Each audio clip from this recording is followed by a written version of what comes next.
Bonjour, aujourd'hui je voulais vous parler de mon expérience en lien avec la lecture. Depuis jeune, rares étaient les livres à l'école qui captaient mon attention.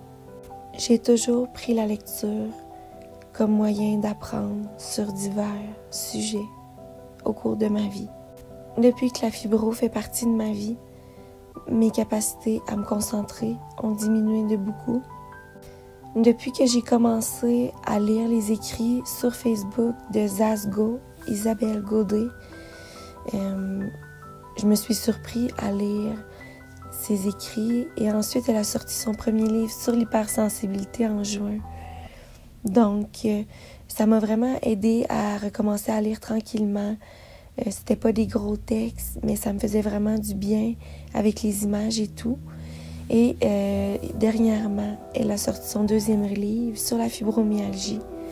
C'est justement le livre que je suis en train de lire sur la vidéo dans mon hamac. Et encore une fois, j'ai été agréablement surpris. Ça m'a montré que dans la vie, c'est pas nécessairement qu'on n'aime pas la lecture. C'est qu'on n'a pas trouvé encore des livres qui nous correspondent et qui viennent nous chercher. Dans ces livres à elle, je me sens compris. J'ai pas du mal à faire le fil. Aux 1 ou 2 pages, il y a des écrits, mais c'est pas comme une longue histoire avec une suite. Donc, c'est vraiment aidant pour ma part. Ça me démontre aussi qu'une passion, ça peut se développer à travers le temps. Comme quoi, il n'est jamais trop tard pour essayer des choses nouvelles ou les réessayer dans un autre objectif. Des fois, c'est simplement qu'on n'avait pas essayé de la bonne façon. Donc, pour moi, ces livres à elle ont été vraiment révélateurs et m'ont encouragée à recommencer à lire sur des sujets qui m'intéressent. J'ai remarqué que ça fait vraiment passer le temps aussi et ça fait vraiment un bien intérieur. Ça focus l'esprit autre que sur la douleur. Donc, c'est super. Je me sentais vraiment détendue lors de la lecture. Il y a également des livres audio qui existent, que vous pouvez seulement écouter au lieu de lire. Ça peut aider quand on a moins de concentration et tout, ou on a des problèmes avec la lecture. Donc, je vous le conseille vraiment. Sur YouTube aussi, il y a des histoires qui sont racontées.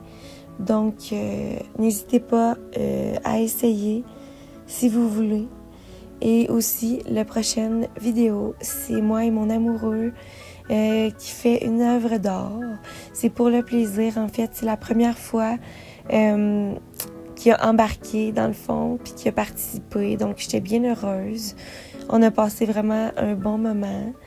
Donc, j'espère que ça va vous donner des idées et sinon que ça vous a changé les idées. Donc, passez une belle journée. Prenez soin de vous. Et n'oubliez pas d'avoir des activités dans votre quotidien ou dans votre semaine qui vous transportent ailleurs, qui vous fait du bien, que ce soit de l'art, la nature, que ce soit la musique, l'écriture, la lecture. L'important, c'est de focusser son esprit sur quelque chose d'agréable.